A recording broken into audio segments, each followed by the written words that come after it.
I do want to see a scene. Again? Again. Oh, my goodness. This is going to be... I never. Holy mackerel. I do declare. This will be a Swan Lumps. So we're going to have Jesus. J.P. Riddles.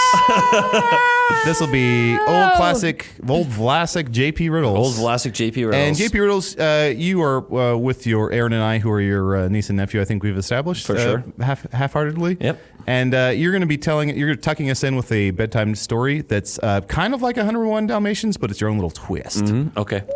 When will our parents be home? When is our mom and dad coming back? They went to Rome, and they forgot to hire a babysitter, so they'll be back in a couple of weeks. As soon as they're done with their little trip there to the Vatican and all of the Pope and all his castles.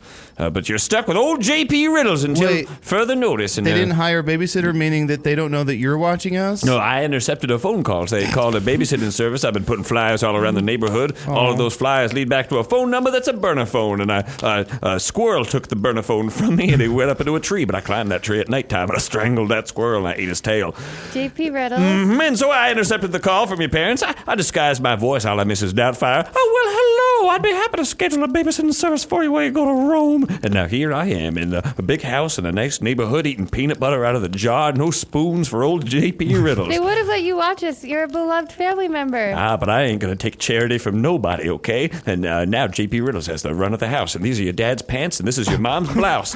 Uncle J.P.? What's that? Now, don't call me Uncle J. Call me J.P. Riddles, so you call me Dr. Riddles. Dr. Riddles? Yeah, okay, yeah. J.P. Riddles? Yes? Why did you eat that squirrel tail if you were going to come over here and eat peanut butter? Well, a plan's a plan, and revenge is a different thing. So, anyway, J.P. Riddles? Climb up into the bed, okay? And I know that I pushed I pushed two sofas together, and I call them that a bed because I'm taking all the beds in the house. Can you read us a story? Bed fort for myself. Yes, what do you want, little one? Are you wearing our mom's perfume? Because it smells like it. I'm not wearing your mom's perfume. I drank your mom's perfume because I thought I was having a big glass of brandy. And J.P. Riddles hasn't had alcohol in quite some time, unless you count squirrel urine, which does fuck you up pretty good. J.P. Riddles? But it's not really the same as alcohol. Climb into bed. Now, what do you want now, it little girl? It looks like your hair was on fire recently. Okay, well, I did have to watch all of Mrs. Doubtfire, and I tried to recreate a couple of scenes, and I did light my hair on fire. You look more like Fire Marshal Bill from In Living Color. Well, he's right. My brother's right. I don't know how you fucking make that reference. You little 13-year-old miscreant. Now everybody climb into the couch bed there. You old Uncle J.P. Riddles. Hold on now. What do you want, little girl? I'll entertain one more question from you. You've had the same piece of spinach in your teeth since I was born. Why don't you take it out? I would love to take it out, but this piece of spinach was surgically inserted into my teeth by a doctor. It was his dying wish that I keep it here. Okay, same comment as my sister, but the fork in your neck. Okay. Well, old J.P. Riddles started watching Mrs. Doubtfire, but apparently... Can we take out that fork? No, apparently I was watching the movie Frankenstein, and I did a couple of things wrong, and then about halfway to the movie I realized my mistake and started watching the right movie, but it's not even two forks on each end, it's one fork all the way through. It's one fork all the way through. I think I nicked something important, so we're going to... It's a plastic fork. It is indeed, so I'm just going to wait till it biodegrades. Now, get into bed, and I want to read you this story. Tell us a story. Tell us a story. Okay, now this is one of my famous Swan Lumps books. This is Swan Lumps 22.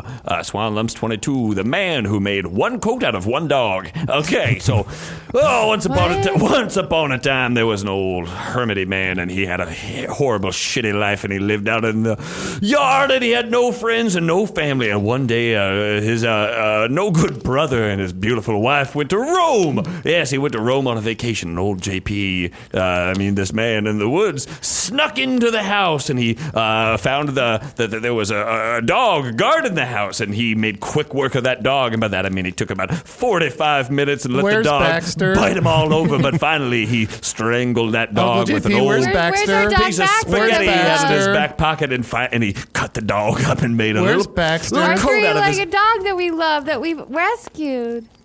Baxter's gone, okay? He went to Rome with your parents. See. God, J.P. Riddles is one of my favorite fictional characters in anything. J.P. Right up there with Mary Poppins. Yeah. J.P. Riddles is just me blacking out. He talks through you. Yeah. Never stop talking and never listen. For people at home, JPC puts his head on the table, closes his eyes, and holds up a sock puppet. It's like a Mick Foley situation. Mankind sort of. He's not even moving his mouth. The sound's actually coming from the puppet. I do it all from the top of a steel cage.